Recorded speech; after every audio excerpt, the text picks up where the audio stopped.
away from the attacker. For those of you who were able to see it the first time out, pretty shocking, wasn't it? I bet it changes your mind about a lot of things. And if you still have any doubts, keep watching. But first, I'm going to show you and let you hear a statement made by President Dwight David Eisenhower when he left the office of president. He tried to warn us, and we didn't listen. I think it's time to hear his warning again, and this time I think we had better listen. Longtime crowd pleaser Dwight Eisenhower is in his final year in the White House. Much of the country is still satisfied with the father figure's easy grin, though he seems tired by now. He got the U.S. out of Korea, but the economy is a problem, and some are bored with his hold-the-line approach. There is a growing mood for change. Leaving office, he fires a broadside at 2 power centers that could destroy the world. In the councils of government, we must guard against the acquisition of unwarranted influence, whether sought or unsought, by the military-industrial complex. The potential for the disastrous rise of misplaced power exists and will persist. I know some of you remember hearing that. I know that many of you have never heard it and didn't even know about it. And if you hadn't seen it on this video, might never have known about it for the rest of your life. Now you're going to see another tape. We sent the original copy of Dallas Revisited that we had obtained from John Lear, and another copy that we had obtained directly from Lars Hansen, to Japan for computer analysis. The Japanese computer analyzed the film. They agreed William Greer shot President Kennedy. No doubt about it. In fact, I woke up a whole nation, and that's what I set out to do. Only it's the wrong nation. I woke up Japan. They played that tape over and over again during prime time. The whole Japanese nation knows now who shot President Kennedy. They sent me back a color copy. Now, the color copy is better, much better than Dallas Revisited. But it's still not the best. But one thing that will help you, the act is circled, and they outlined what they found by computer analysis. So you're going to be able to see it a lot better this time around. Remember, keep your eyes on the driver. 一発目が発射された直後、画面右端の運転手が振り向き、肩越しにピストルで撃つのが見える。画面の右端に見える運転手の動作に注意するとわかる。ハンドルを握った右腕越しに左手でピストルを突き出している。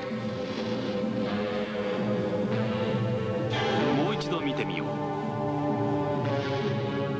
間もなく運転手の頭が後ろを振り向くと同時に肩のところに白く光るピストルが出てくるのが見える。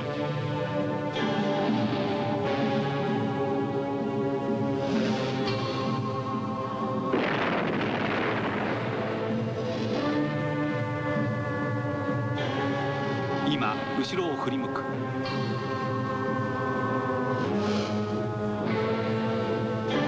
同じシーンを何度か繰り返してみるとよくわかる。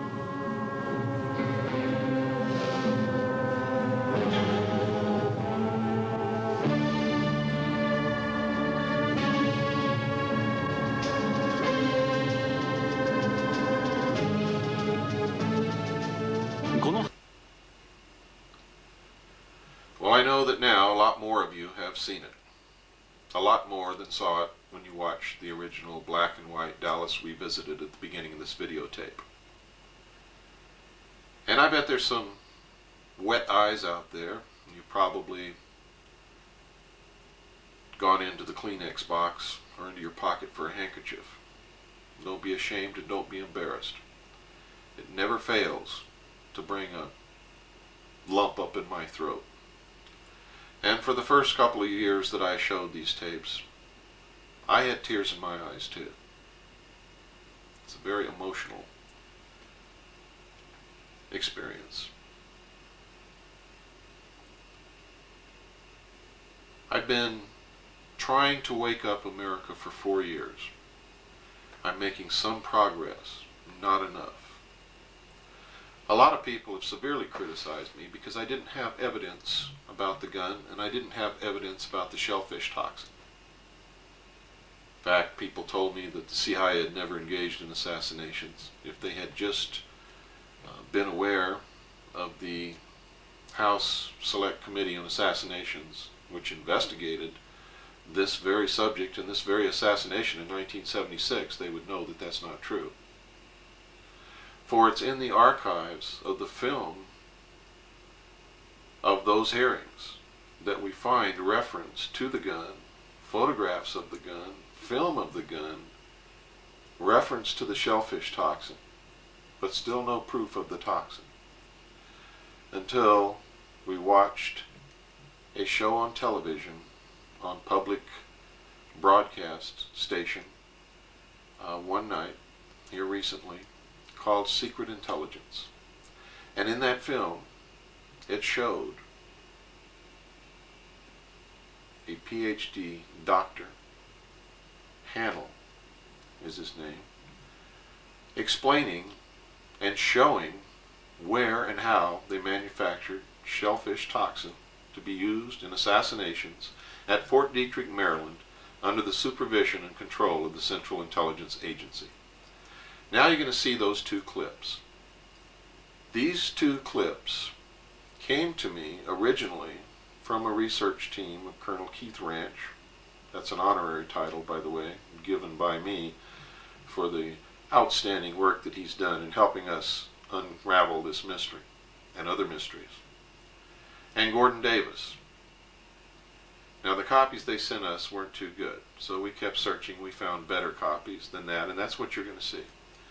Now you're going to see the gun, and you're going to see proof that they used shellfish toxin, and that the CIA had both of these in their possession.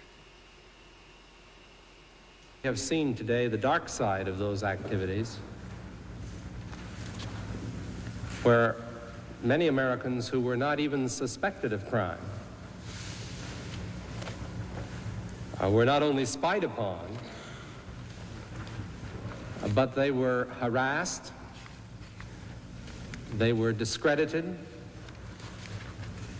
and at times endangered. Frank Church headed a Senate committee probing the intelligence community. Church took an open approach that some of his colleagues questioned. Where does the public's right to be secure override the public's right to know about something? Because in informing the public on a very sensitive matter, you're also informing the potential enemies of the United States. So I think you run into a philosophic conflict there. And I err on the side of protecting the security of the people. For 30 years, Congress had turned a blind eye to intelligence. Now senators competed for the national spotlight as the intelligence hearings went public. Every television camera in town was there, and it was really cranked up for a great show. I was told to bring this gun that we had developed and never used on people. My counsel, a very splendid guy who was with me, he said, look, don't you get near that thing. If it has to be handled, I will handle it. Have you brought with you some of those devices which would have enabled the CIA to use this poison for? We have indeed. For killing people?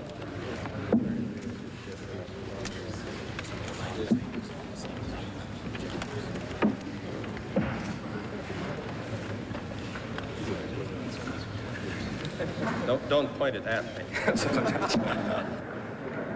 Mr. Colby was supposed to bring this gun up to Mr. Church.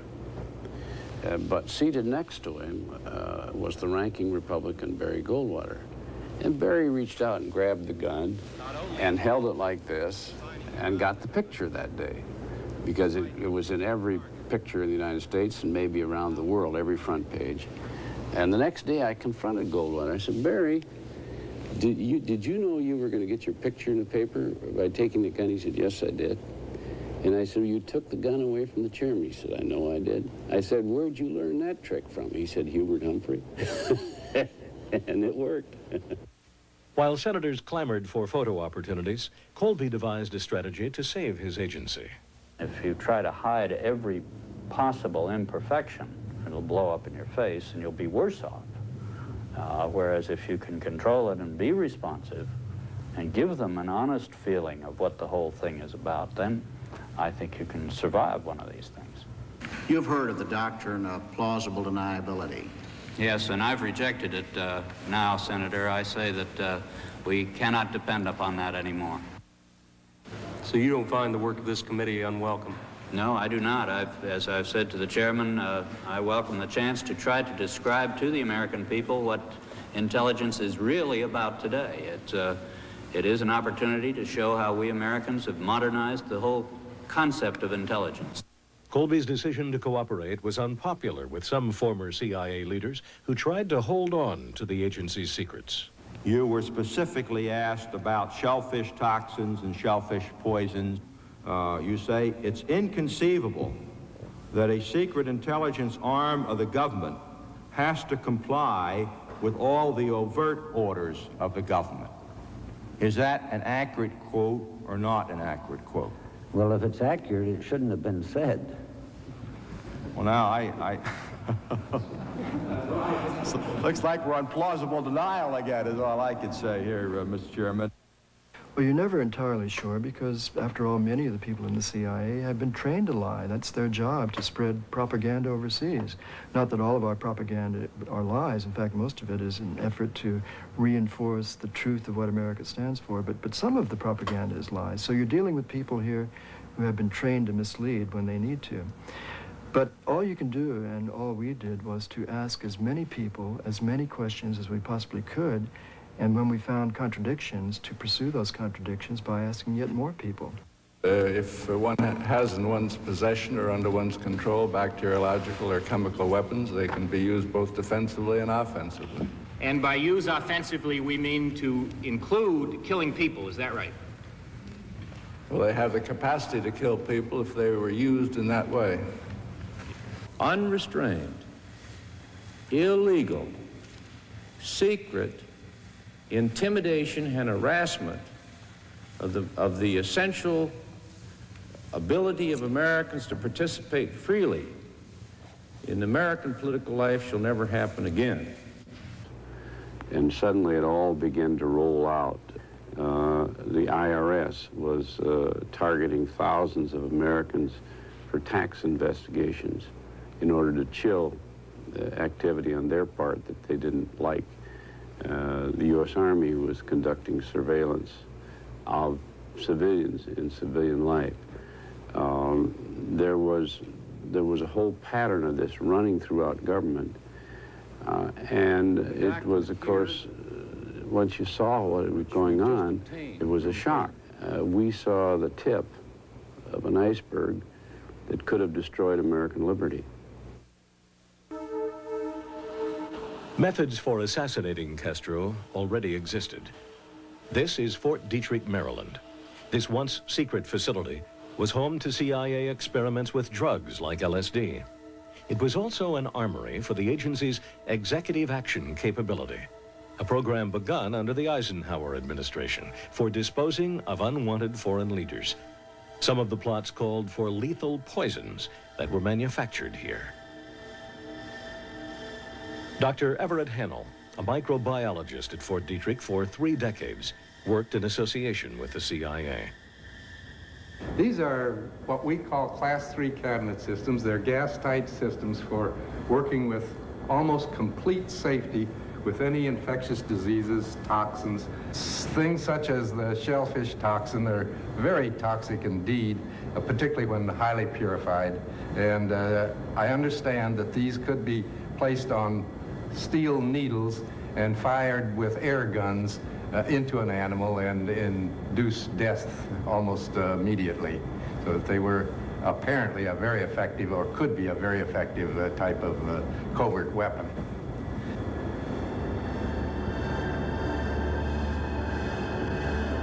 But the real targets of these deadly drugs were not animals. Well, now that you've